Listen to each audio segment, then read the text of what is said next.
I guess I have to say that Wade McAllister, I mean, this fail probably sparked my interest in it. Other Valley Farms, if you don't know, he's in here plenty of times before. And he's on Twitter and, posted some of his pictures on social media, kind of caught my attention, and so I started researching it.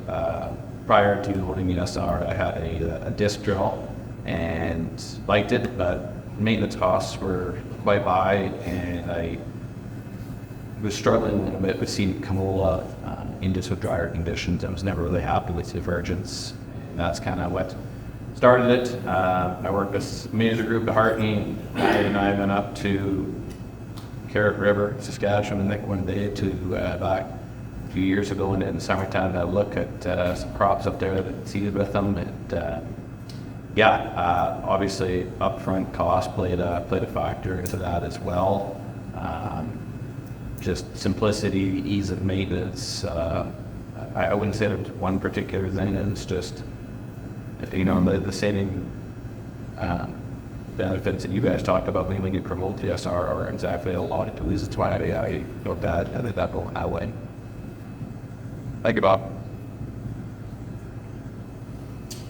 Yeah, like I said before, we ran horse planter for 6 years to seed all our canola. We also have a bird row, 8910 bird row, 12 inch. I mean, our cereals with, and we'll probably lean off that mention to do everything with the SR. And of course, the bird row was not very good at dry conditions with the canola, so that's why I went to the planter to start. And then the planter had limitations as far as fertilizer, because you always had to do something in your hydrous, or you had to put liquid on, or you were doing spreading. So there was always another job or two more jobs to do with the planter, although it worked really well. And then when we demoed the SR 2 years ago, side by side to a horse, and we had seeding rates from 4 pounds to 3 pounds with a horse, we had 2. And we found that the SR was basically comparable. Even in the singulation component of it was very, very big. And obviously we switched to it because now we can have our liquid fertilizer all in one mass. And it really simplified our ovulation like that end of it. So that's kind of the reason we went with the SR now, and we're at. Thank you. I guess a little background, we bought a new seed hawk in 2012. We seeded 10 crops with it, with case of itch tank, and obviously no turn compensation, no sexual control, just bare bones. So it was time that we needed to step up to some technology, because as we all know, the sexual control and precision obviously pays for itself. I know we hear that all the time, but it really does. So that was the biggest thing for us, is that we needed a drill. The price point was reasonable compared to other manufacturers, and the step up to some technology. So that was the biggest reason for us. And the other big reason is that, as we all know, the horsepower and hydraulic requirements for some of the competitive drills is just crazy. You need 100 gallons plus to run some of these things now. And I wasn't prepared to upgrade our tractor. We run a T9 560 tractor on triples with just a 57 gallon pump.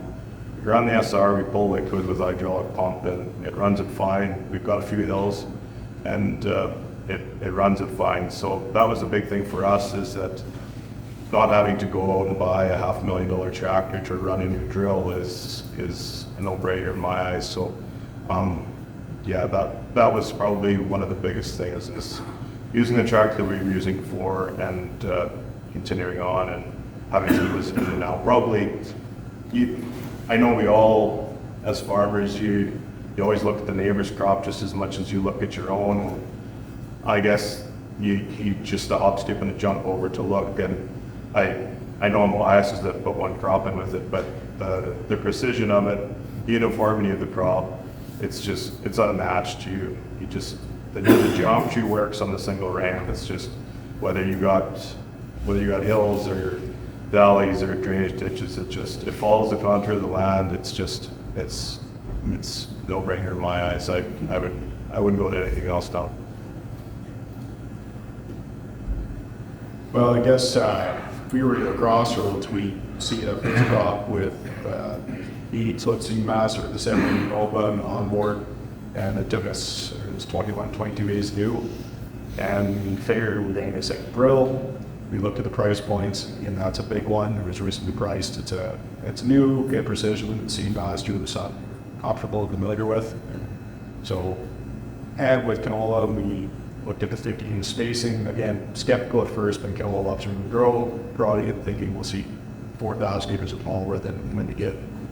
But after seeing it in the field, plus the speed change, we really see roughly 500 acres a day with our 80 foot and 6.2 mile an hour. You can see 580 acres a day, including with the fill time with that 60 point beam. So you're actually ahead of ourselves. With that and the reduced seed rate, we were seeing 3 pounds a acre, we get troughs 2.4 if you need 2.16. It just worked out that we could seed everything in 3 pounds. We saved $35,000 in seed this year. So I guess the way it wasn't sold to us until we saw it on operation. But now, as we said, we bought a second one. The efficiency of it is just going to keep promoting, continuing God fund, and we are also doing our seeding window to the 112 days between 2 grows. So this harvest window is being simple. This seems to work here. The other side, with the other gentleman said, was it with 2 700 tractors that now will team them down into 450 to 500 horse. Our George track, when it pulls that arrows, it'll be bigger than the seeding tractors, which on a lot of farms, the seeding tractor doesn't do a damn thing but sit out. You see,